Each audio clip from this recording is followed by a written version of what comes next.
Welcome. Today in front of me Google Pixel 6 Pro, and I'll show you that the device comes with this 3.5mm headphones adapter inside the box by default.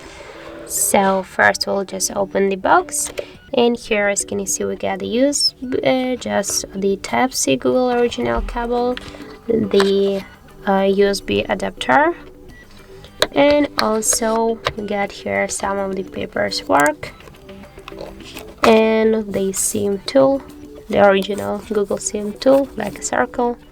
And unfortunately have now here completed the 3.5mm headphone adapter inside the box by default. So that's how it looks, and if you find this video helpful, remember to leave a like, comment and subscribe our channel.